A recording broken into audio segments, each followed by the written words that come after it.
Welcome to my channel Orbit of Learning by Swati Singh.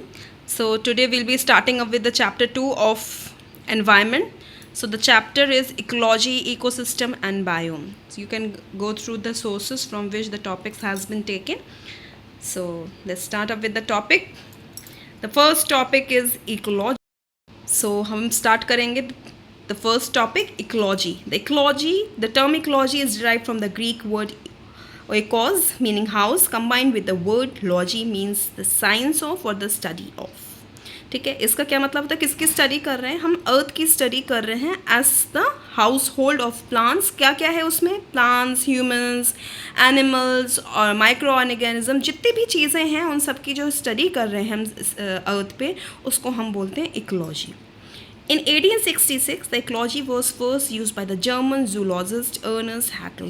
Very important question है कि किसने जो है फर्स्ट टाइम वर्ड यूज़ किया था या किसने डिराइव किया था इकोलॉजी. तो ये किया था अर्नेस्ट हैकल. बहुत बार ये प्री में पूछा जा चुका है, तो इसको बिल्कुल मार्क आउट करिएगा और बिल्कुल एस्ट्रिक बना के इसको रखिएगा. Very important. In his book general morphology of organism, ecology is the study of earth as household of plants, human beings, animals and microorganisms. They all live together as interdependent components. जितने भी plants, human beings, animals, जितने भी हमारे living organism present हैं earth पे, वो सब एक दूसरे पे क्या है? interdependent हैं. ठीक है, और उसी की study को हम क्या बोलते हैं? ecology. It is the study of interaction between life forms, biotic, and the physical environment, abiotic. Great. जो हमारे जितने भी लिविंग फॉर्म्स है वो उसको हम बायोटेक बोलते हैं, as we have studied in the previous chapter. और जितना भी फिजिकल एनवायरनमेंट है which is natural but is not living is known as abiotic. Next is the ecological factor. The living organism are influenced by a large number of environmental factors.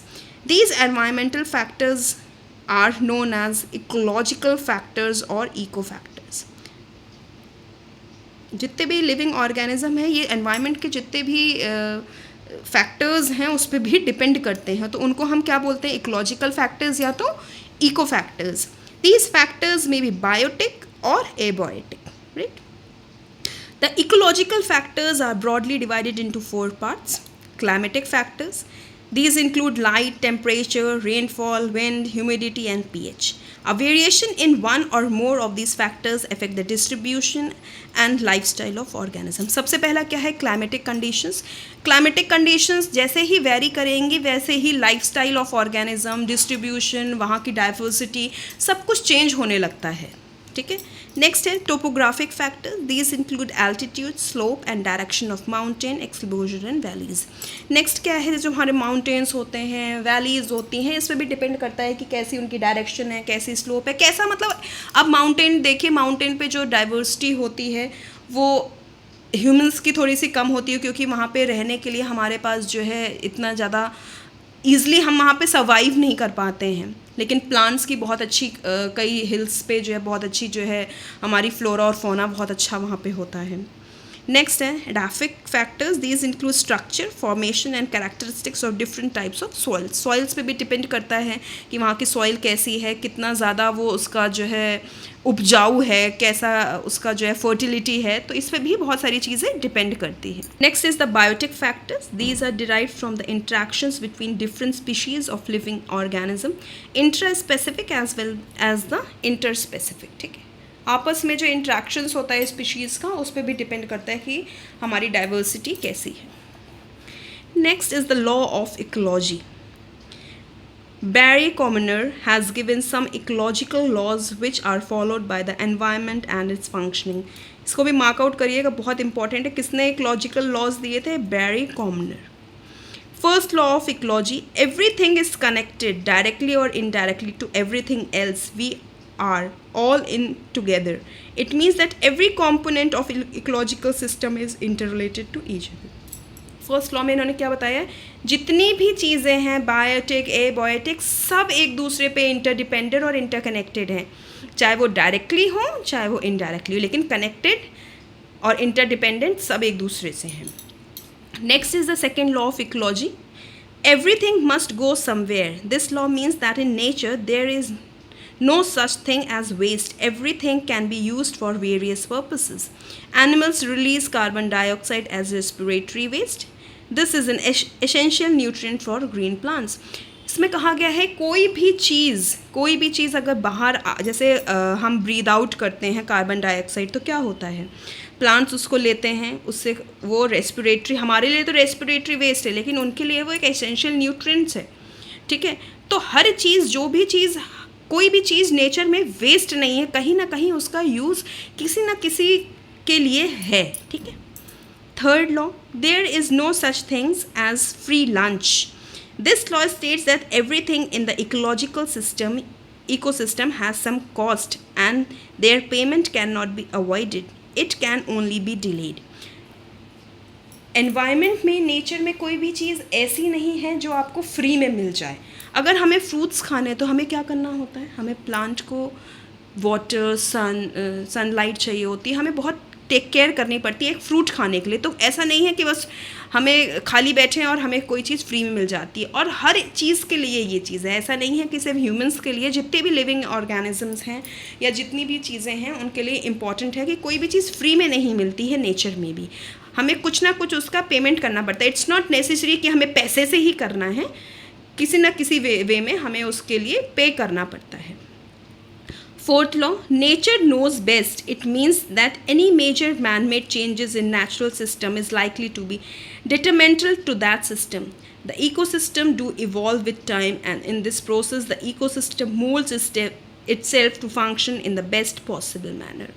Nature अपने आप में best है, इससे हमें कोई छेड़छाड़ नहीं करनी चाहिए. अगर हम छेड़छाड़ करते हैं तो हमें उसका भुगतान, कहते हैं ना, करना पड़ता है. अभी कितने सारे हमारे लैंडस्लाइड्स हो रहे हैं, क्यों हो रहे हैं? क्योंकि हमने इतना ज़्यादा डिफॉरेस्टेशन कर दिया. इसीलिए कभी नेचर से छेड़छाड़ नहीं करनी. नेचर अपने आप में बेस्ट है, ठीक है. Levels of organisation in ecology. The concept of level of organization are visualized as an ecological spectrum and as extended ecological hierarchy. Hierarchy means an arrangement into a graded series, interaction with physical environment, energy and matter. At each level produces characteristics functional systems. The various level of organisms are discussed below. ठीक है. सबसे पहले hierarchy में हम क्या पढ़ रहे हैं? Organism or individual. It is a group of genetically linked individuals that can breed to generate fruitful offspring. Ecology tries to understand how different organisms are adapted to their environment in terms of survival and reproduction. क्या करते हैं कि हर जो organism है उसको भी environment को अपने आप अडेप्ट करना पड़ता है. किस चीज़ के लिए? सर्वाइव करने के लिए और रिप्रोडक्शन के लिए. Individuals are not considered members of the same species if they are unable to generate offspring capable of having children. The distinct role and position of an organism in its environment is called niche. The distinct role and position of an organism in its environment, very important question.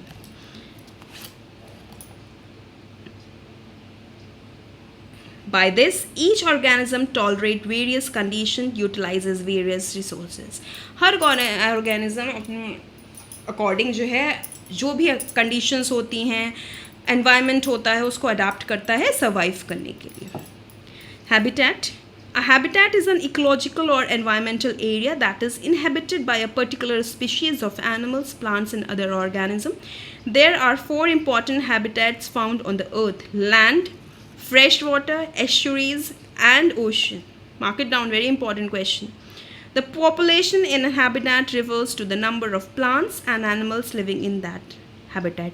Population क्या होती है? जो उस habitat में जितने भी plants और living organism रह रहे हैं उनको, उसी को वो population कहते हैं. In present time there is loss of biodiversity due to the loss of habitat of plants and animals, which is caused due to anthropogenic factors. Hence, in order to protect the biodiversity and ecosystem, the habitat must be protected.